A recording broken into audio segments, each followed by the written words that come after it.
Welcome. Welcome. I am the peppermint bark that you just bought at Trader Joe's and have left over from Christmas. I know I'm not very good, so next year, try to spring for the Whole Foods peppermint bark. It is worth the extra $3. This is a PSA. And hi, I'm your neighbor who just kind of slapped Christmas decorations on their Halloween decorations. So now there's like a weird Jack Skellington nativity scene next door to you. And oh, by the way, I'm not taking that down anytime soon. You are listening to Of Course I'm Not Okay, the podcast. On this podcast, we talk about everything from mental health to creativity to how to cope during quarantine. For some of our episodes, we talk to creatives, activists, people who make nativity scenes to get their take. Thank you for joining us on this journey. Hello, Karen, and welcome to the 28th of December. We're only a few days away from 2021.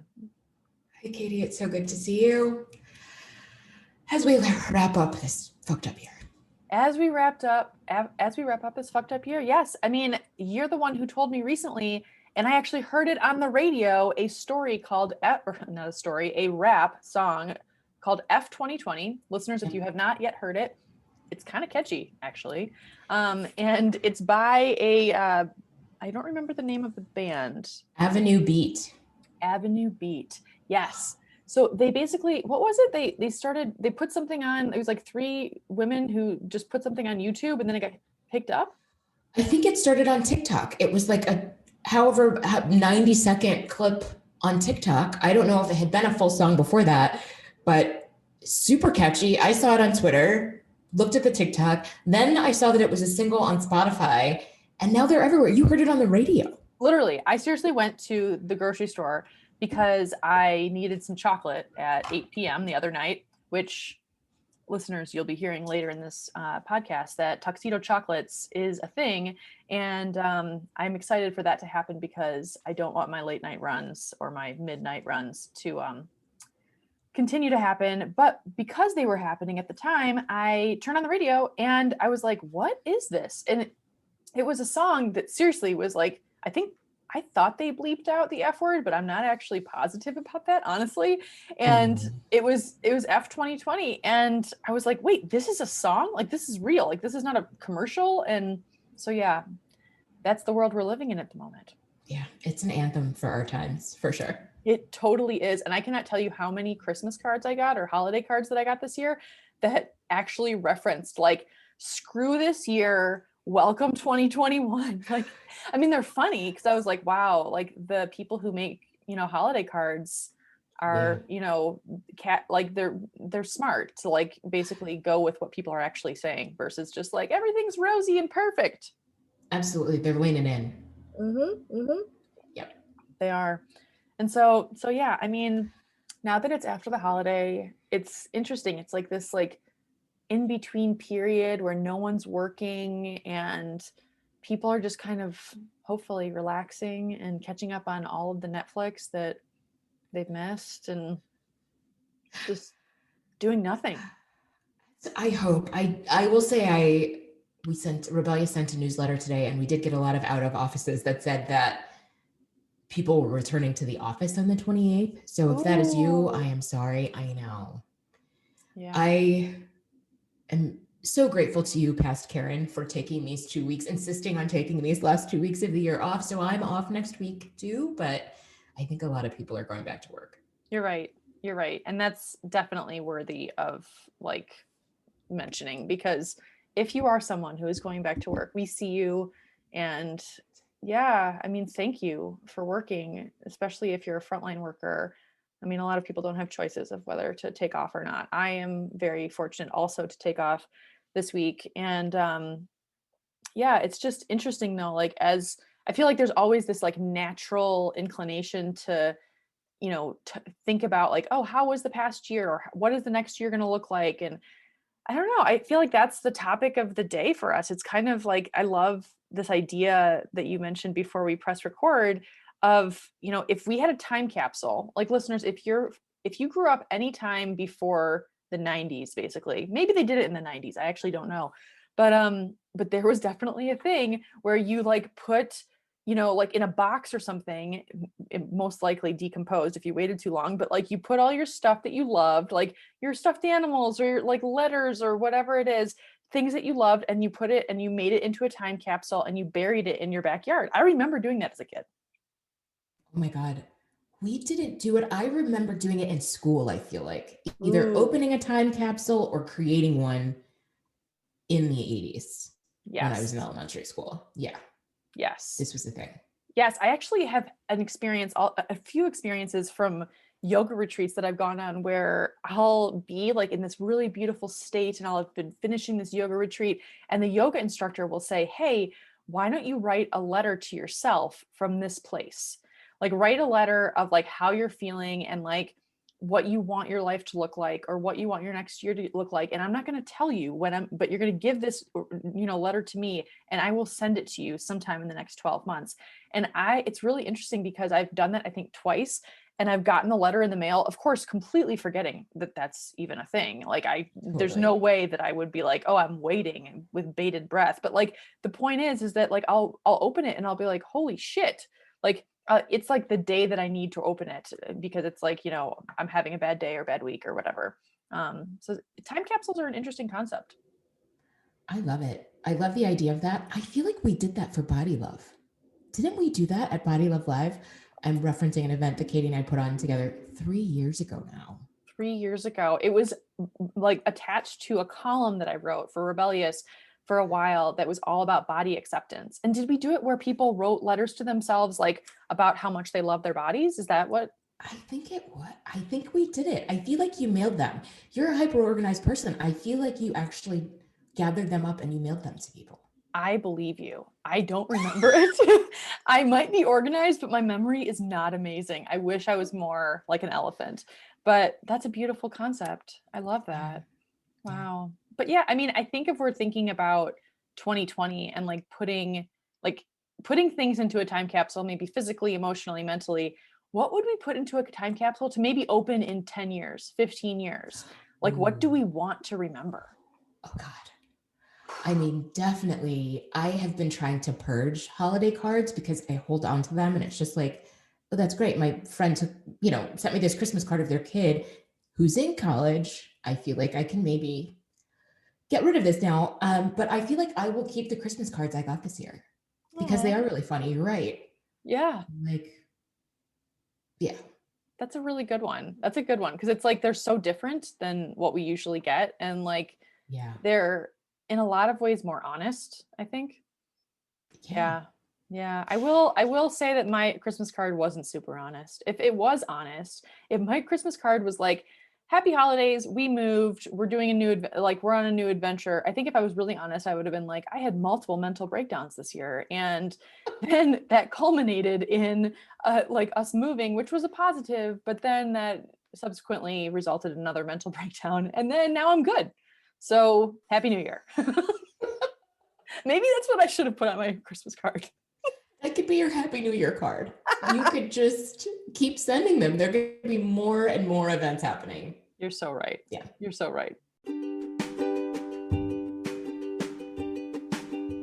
Today's episode of Course I'm Not Okay, the podcast, is brought to you by all of the gifts you don't have to take back this year. Yes. I mean, thank the Lord that so many people gave gift cards this year because we can just use them online and then they get magically delivered to our doorstep. Thank you, all of the gift card givers. We don't have to get out of our houses and we don't have to disrobe from our new pajamas that we already ordered with your gift cards. Thank you for sponsoring this podcast. I'm realizing actually, so I also moved and I am looking at a box that I think your Christmas card is in. The one that you sent me. So yeah. That's awesome. That's a good thing to like remember. I'm thinking of like what else I would hold on to. I mean, honestly, this sounds weird, but I have taken a lot of like when I'm on Zoom calls with family or when I'm on Zoom calls with friends or, doing a workshop or whatever, I'll make screenshots. And I think I'm going to save some of those screenshots. Like those are basically like before the pandemic, I used to every 6 months, I would take the the photos on my phone that I loved the most over the past 6 months.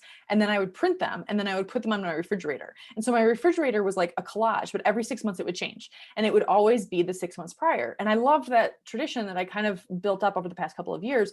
But now I've got nothing on my, I mean, I have a few like welcome to your new home cards taped to my refrigerator, but that's it. I mean, but maybe I should be printing off my Zoom pictures. It sounds really sad, but it's not that sad, I guess.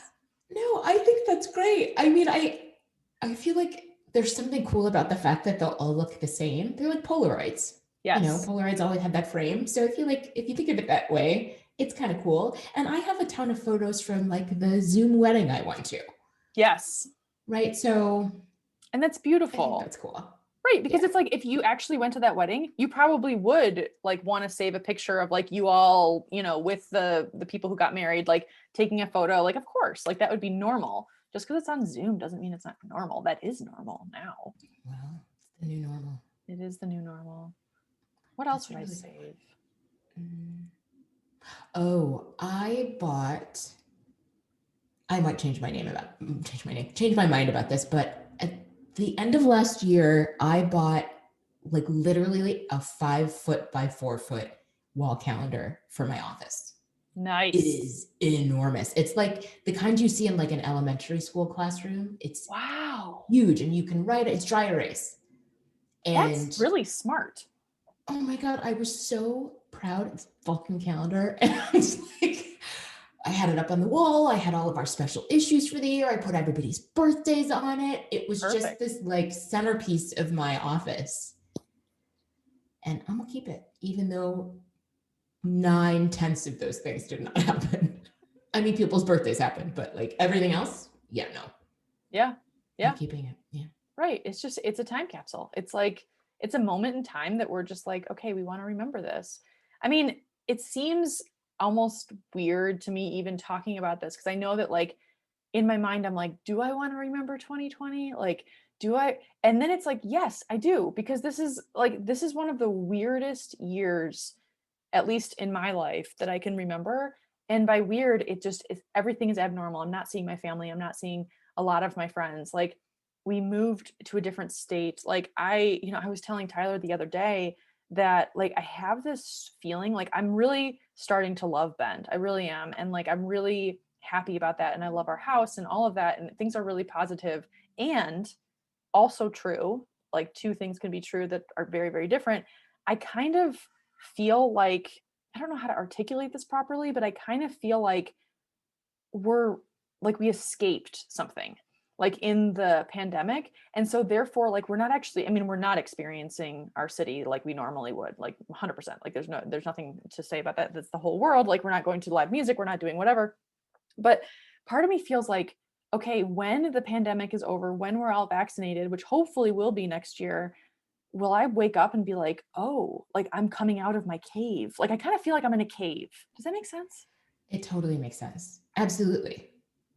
Yeah, it all does feel like we've just been asleep or hibernating, or our lives are definitely on hold. We have definitely hit the pause button on a lot of our lives. And so I totally get that feeling. Yeah. Yes, exactly. It's almost like, if we are lucky enough, if like you and I thankfully are, and hopefully people in our lives and the people who are listening and are lucky enough that, like, if this was a cave analogy, we are in our caves and we're safe in our caves. Like, we are lucky that we can work from home. Like, we're in the 1% that can, and like, our people are not, sick, knock on wood, and all of that. And it's almost like it's a crazy storm outside of this cave. Like, it's like this crazy fucking hurricane that like is just like, and sometimes it kind of there's like some water. I'm going real deep with this metaphor. So like, but like sometimes like there's like some water droplets that come in the cave, and sometimes it's the cave, the side of the cave caves in, and there's a lot of water that comes in, but then we kind of patch it up, and then we're still in our cave. Like, I kind of feel like that a little bit, and I know that's an incredibly privileged place to be, because I have not been sick, and I have been able to carry on my job and all of those things, but that's kind of how I feel right now. Yeah, I definitely feel that way. I feel like for a lot of us will be survivor guilt coming out of this, like not just in terms of surviving health-wise, but surviving financially and all of the other ways that people's lives have been devastated. Yeah, I think we'll all probably have that. Yeah. And I think there is something to be said for holding on to the memory of that. Because I'm thinking of like the other craziest time. I mean, I've had a lot of crazy times in my life, but the one that many people experienced is 9/11. Like I remember very, very like minute details about the morning of 9/11 and like what I did and what happened, but I didn't write anything down. I don't have a diary to go back to. I don't think so. Ooh, I probably do. I right now can't think of like, oh, I wrote down what I did that day, or I wrote down how I was feeling, and I remember it, but it would also be interesting to revisit it at the time, you know, what I was thinking at the time, rather than just looking back. Completely. It's like, because there are a lot of details, like even though you do remember those details of the morning, that I remember that as well, but like I don't know how I was feeling. Like I don't know how I was, you know, like I mean I can guess. I mean, but then I also, and I have a lot of the same people in my life right now, like that I can kind of talk about it with, but like that memory only goes so far. Like it's kind of, I actually think this idea of a time capsule, as we're talking about it, makes me even more excited about it, because it's like, this is, I mean, because 9/11 seems so far away that it's like, okay, I can look at that with some, like a tremendous amount of distance. Like, I don't think I would want to look at a time capsule of 2020 for a while, but I'd still think that it would be something that could be valuable at some point. Absolutely. Well, and I mean, I feel like not recently, but at the beginning of the pandemic was obsessed with narratives from the 1918 flu pandemic, like stories about it, history about it, right? And so God forbid that another generation of people experience this, but I also feel like there is something to being able to tell people in the future, like, you're going to get through this and this is how it's going to suck. Yeah, totally. I mean, it's interesting. It's like, I actually have had a lot of thoughts around, I used to write in journals all the time, like religiously, like throughout my, like, you know, childhood years and teenage years and into my 20s. And I kind of stopped. Well, I started again when I was kind of going through a lot of mud mentally this past summer, and it is dark. I mean, my diaries are dark and angry and all of the things. And I honestly, Karen, have actually been thinking about this, and I haven't verbalized this, and might as well just put it out into the whole world, like versus just telling my therapist. Yeah. So all of the Apple podcasts for sure. Yes. But I've actually thought about like throwing away my journal. Truly. Like I honestly have. Like I think if someone found it, they would I don't know what they would think, but like they would be like, wow, she is an angry person and really sad and a lot of things and hates every person in the world. And like all of this stuff, which at the time kind of felt a little bit honest, but at the same time, like part of me has this compulsion to just be like, forget it. Just like F 2020, like we said in the beginning of this episode, like, just like, let's just move on. Like, why do we need to like memorialize anything? Like, and actually this conversation is making me realize that I can't do that. Yeah. Well, and even if you never look at it again. Yeah, I mean, I don't, but I feel like that's what journals are for, right? I mean, they're to get all of those things out of you. I mean, no, you're right. That's a little Pollyanna. It's all my journals are terrible too.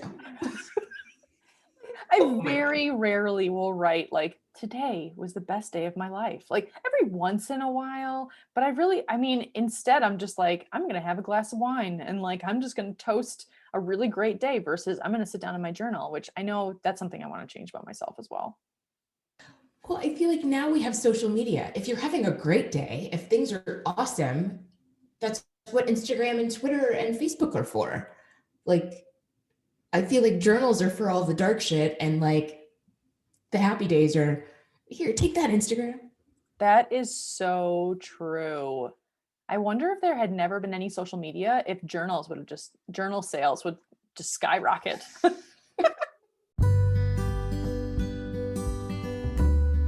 Today's episode is brought to you by Tuxedo Chocolates. Yes, listeners, we know that you've been following us on this journey, but we want you to know a very exciting development that in season 3, which will be in a few weeks, we will be unveiling Tuxedo Chocolates for real. Tuxedo Chocolates is happening. Buckle up, everybody. Buckle up and get ready to buy all the chocolate. By the way, Tuxedo Chocolates is a company, if you're not familiar, that delivers 1 square of chocolates to your doorstep. It's a subscription service. We're not sure of the pricing yet, but we will let you know.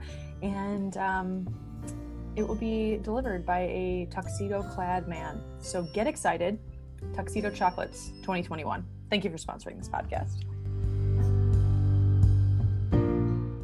Social experiment. Social experiment. Have you ever seen there's an on stage, this is obviously pre-COVID. I don't know if they still do this and I cannot remember the name. But it's like a group of people. It's like a traveling show where people read their childhood journals. Ooh. Yeah, I've gone. It's amazing. Brutal. Journals. I'm gonna look it up. Show. It's Mortified. That's what it's called. It's called Mortified. and it's like, I mean, to be fair, the people who are getting up on stage and reading them are like vetted and like, you know, it's, you know, but it's funny. It's made to be funny, but it's also very interesting to kind of read it from a place where like, you're okay. Like, and you know, you weren't when you wrote that. Yeah. Katie, maybe this is our merch. Maybe we should create, Of Course I'm Not Okay journals. Whoa. That is such a good idea. I love that so much because pretty much everyone is most likely writing in their journal when they're not okay. So why not just call a spade a spade? Like, that's just... Oh my God. And we can put ridiculous quotes from the show on the bottom of the pages. Yes. Like what was that one thing that I said a while back? Grief is a squiggly motherfucker. Like that. Oh my God. That's going on the front of one of them. Yeah. Yeah. Also, great segue because listeners, little teaser in season 3. So right now you are listening to episode 21, and which, wow, how have we gotten 21 episodes, Karen? I mean, no, we're so amazing. But okay, so this is episode 21. So we're going to go up until episode 24, and that will be the end of season 2. And then we'll start season 3. So in the beginning of season 3, listeners, get excited because we are going to have merchandise for purchase. That's right. And if you have any ideas for what kind of merch we should have, please let us know. If you know us, just text us. But if you want to just send us a message on Twitter or Instagram, we are very open. What kind of merchandise would you like that says, "Of Course I'm Not Okay," the podcast? And it's fine if it's weird. Like everybody's got tote bags, fine. Everybody's got coffee mugs, we're into it, t-shirts, whatever. Like we're also just thinking something kind of weird. Totally. This can be anything. I mean, really, like nothing is too weird. Tampon holders are a great idea that you mentioned earlier. What else? Yeah, there's a lot of things.